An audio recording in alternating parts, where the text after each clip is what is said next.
Hey, happy Monday. You know, Today I want to talk about something that we are all trying to avoid all the time. So, what I want to talk about is failure. Um, FAIL, right? Where sometimes people know that as the four-letter F word. It's fail, right? But what I want to challenge you today to maybe consider and rewire is that you actually need failure to succeed. So that it's really important to be able to learn from failures. And I know so many people they we I mean most of us we spend most of our life just avoiding failure. Hey, happy Monday, Grammy Goose.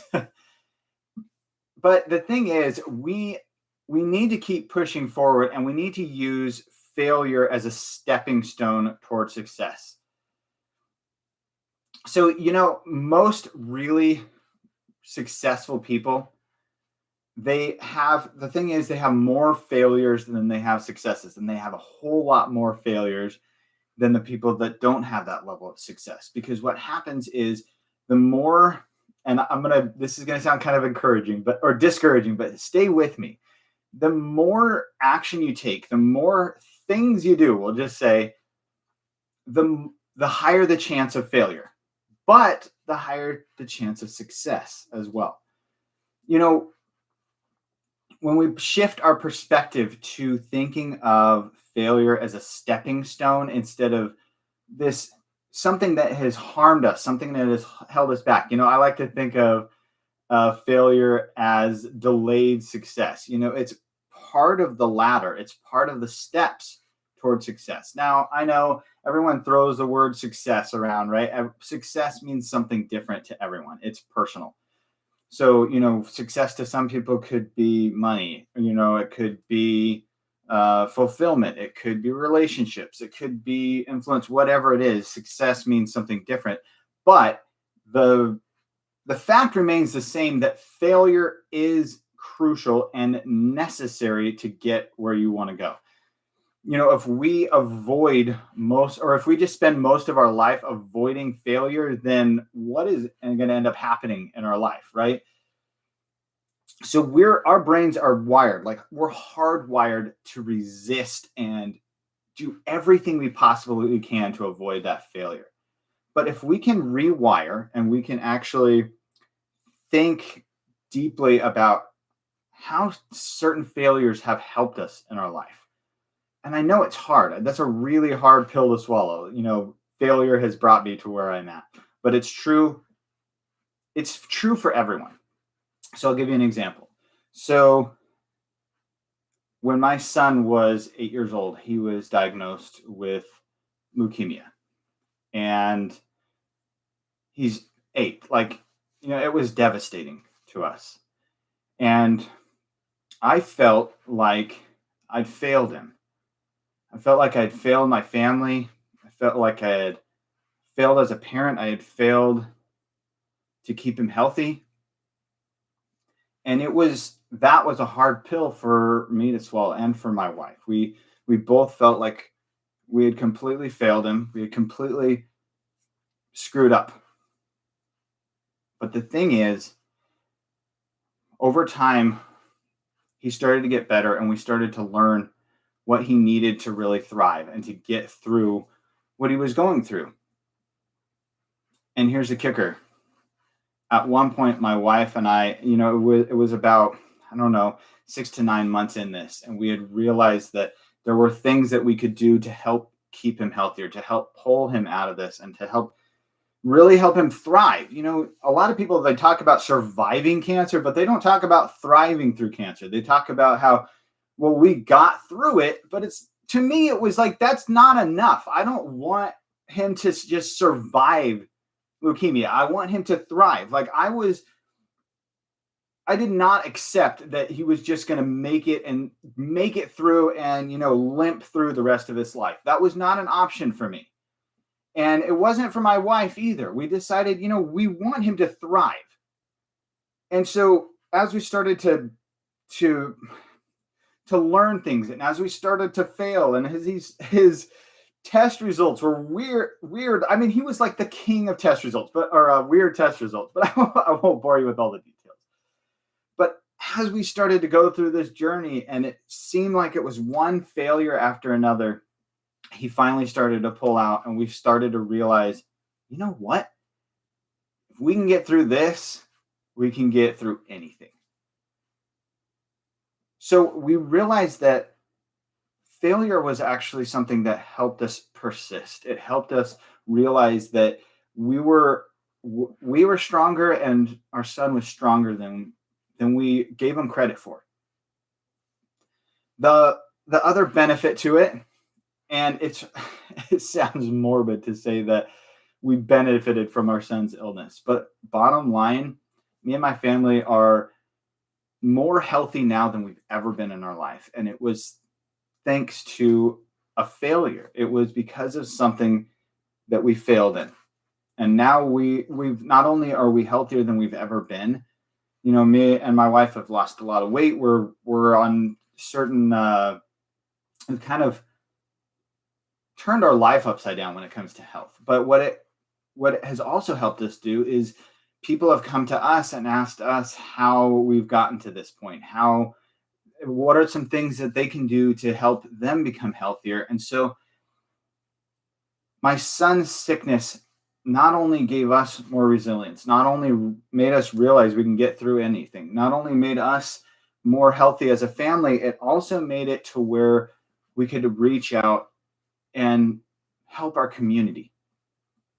So next time that you have a failure, don't just write it off as something that where you just screwed up. You can use those failures. You can learn from those failures. The hardest part about this is trying to learn in the middle of it. And I know we've all been there. We've all had our own failures. We've had health issues. I know a lot of people have had health issues. We've had, spiritual, mental, financial, professional, whatever it is. We all go through these cycles of failure. But I just want to really encourage you to think of this as a stepping stone instead of a roadblock. Because when you start to become stronger, it brings you closer to that next step. I was actually talking to a friend this last weekend, and if he's watching, hey, you know who you are. But we were talking, and he's trying to pass, or he's needs to take this test in order to get to the next level of his career. And it's there's mixed reviews on how difficult the test is, but it's not an easy test. But he told me himself, and he admitted that he's been procrastinating and putting it off because he thinks it's going to be really hard, and he's going to remember all these numbers. And I'm not downplaying that for sure. But he told me that, he's been putting it off, he's been procrastinating. And I told him, what is the worst thing that could happen? And I got to admit, he really impressed me. Because I thought he was going to say, I failed the test. But instead he said, the worst thing that could happen is that I keep putting it off and it never happens. And that's the thing with failure. That's the thing, is that we all overthink it. Sometimes it's not as hard as we think. Maybe it is hard, but there's more danger, there's more risk in never doing it and never taking action than taking the action, failing, and trying again. Because our brains are wired to learn from that setback, from that failure. So like I said, I think of failure as delayed success. I think there's a guy called Russell Brunson, super successful, online sales guy, but he says, how fast can you fail? Because here's the thing. If you fail faster, you'll learn faster, which gives you a greater chance and a greater average of success quicker. Because if you're holding yourself back and you're not taking the action because you're afraid of failing, then what you're really doing is you're just not taking action, You're just sitting there stewing, and what's going to happen years down the road when you go, I wish I'd have done that. Almost no one says at the end of their life, think if you're on your deathbed, it's the end of your life. How many people do you think say, you know what? I wish I had taken less risks. I wish I had, lived safer. Do you know of anyone that has ever said that? Most people say they regret what they didn't do instead of what they did. So think about that this week, and how if you embrace failure, you can actually start to build resilience. The other thing about it is you can actually start to, when you embrace failure and you embrace the lessons that it can teach you, you start to think more creatively, because you realize that there's a pattern to things, and a lot of times there's a pattern to your own failure. So if you can start to identify that and build off of that, then it's amazing what you can accomplish. Thank you for watching. Thank you for being here. Thank you those that were live. And I would love for you to, this week, I would love for you to think of, really, if you have to, just really dig deep and think of some failures that you've had in the past, but have really brought you forward in life. Because sometimes, and I'm not an advocate of really focusing on the past, but sometimes we need to learn from the past. So think of a failure and how it's actually grown you as a person. It's grown you, professionally, whatever it is. Think of how that's been a stepping stone in your journey. And I would love for you to share that in the comments below. So to recap, failure, it's about moving forward. It's about using failure as a stepping stone to success, not something to get in your way. It's a catalyst for success. It's something that can drive you toward what you're really after. If we can start to rewire the way we think of failure, then we can achieve new things that we never knew we could. As me and my wife were able to get over that feeling of failure and use that to not only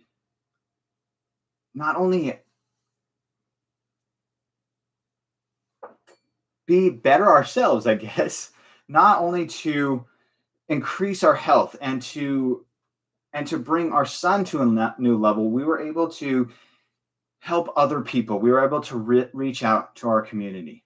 So think of ways this week. Share them in the comments below. Thank you for being here. Thank you for watching. Keep growing and empowering those around you, one mind at a time. Until next time.